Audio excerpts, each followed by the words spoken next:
Inicialmente, o que se trata o uso de subbase em solo-cimento? A subbase de solo-cimento é o produto endurecido resultante da cura úmida da mistura homogênea compactada de solo. No caso, cimento e água. Em proporções estabelecidas em projeto e determinadas por ensaios prévios de laboratório por dosagem experimental. Algumas maneiras como a subbase em solo-cimento pode influenciar positivamente o reforço do pavimento e aumento da capacidade de suporte, e a subbase em solo-cimento é conhecida por melhorar as propriedades do solo, aumentando sua capacidade de suporte. Crucial quando se busca reforçar um pavimento que sofreu degradação ou que necessita de maior resistência estrutural para suportar tráfegos mais intensos. Estabilização do subleito. O solo-cimento atua como um agente estabilizador do subleito, proporcionando uma base mais sólida e resistente para o pavimento. Isso reduz a possibilidade de deformações e assentamentos, contribuindo para a estabilidade do pavimento. Melhoria das características mecânicas. A mistura de solo-cimento resulta em um material mais coeso e resistente, aumentando a resistência à compressão e melhorando outras propriedades mecânicas do solo. Isso reduz o risco de danos estruturais no pavimento e minimiza a necessidade de reparos frequentes. Redução do grau de trincamento. O uso da subbase em solo-cimento pode contribuir para a redução do grau de trincamento no pavimento existente. Reforçar o subleito com esse material pode ajudar a diminuir o aparecimento e a propagação de trincas no pavimento, melhorando sua durabilidade. Aumento da vida útil do pavimento. Ao reforçar o pavimento com subbase em solo-cimento, há uma tendência de prolongar a vida útil do pavimento, pois fornece uma base mais estável capaz de suportar melhor as cargas do tráfego. Agora, passando para a DNR Pro 26994, a norma define os procedimentos a serem adotados na aplicação do método de projeto de restauração de pavimentos flexíveis. Desenvolvido pelos engenheiros Salomão Pinto e Ernesto S. Preisler. Intitulado Método da Resiliência, Tecnapav. Para tanto, inicialmente, precisamos de alguns procedimentos preliminares antes de dimensionar um reforço 1.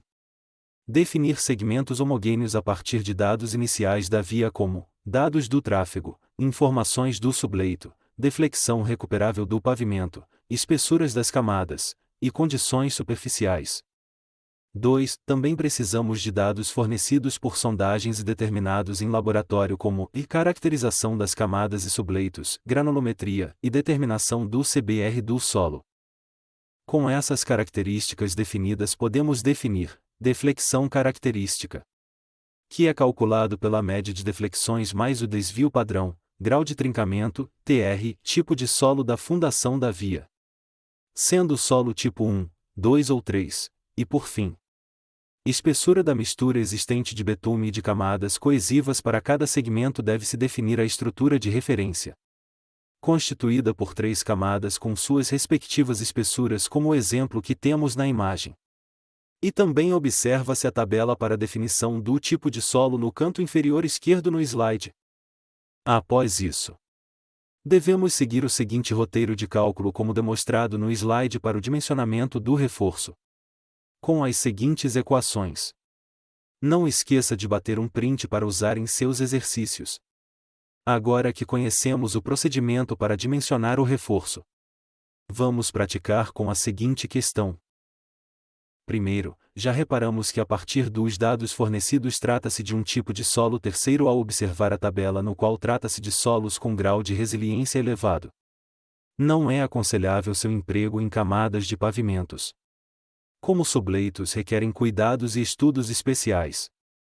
Segundo, definição da segunda camada, representada pela somatória das camadas granulares. Nessa questão é igual a 65 cm. Observe que esse valor foi superior a 45 cm. Terceiro, deve-se calcular a espessura de revestimento efetiva pela seguinte fórmula.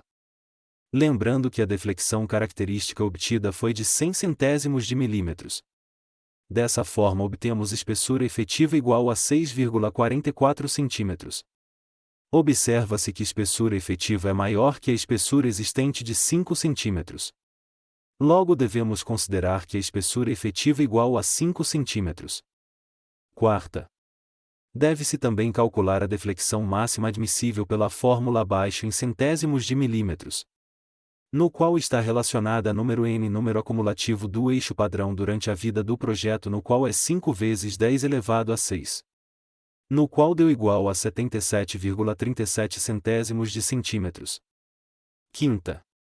Enfim, vamos calcular com a espessura de reforço em concreto asfáltico pela seguinte fórmula: com a espessura efetiva, a deflexão máxima admissível e os fatores is, tem-se uma espessura de revestimento em concreto asfáltico de 5,16 cm. Sexto. Determinação de uma solução de reforço de acordo com a DNR Pro 269-949.3.7, caso 1, se a espessura de reforço estiver entre 3 e 12,5. Utilizar-se camada única de CBUQ ou camadas integradas de CBUQ pré-misturado caso a superfície esteja muito fissurada.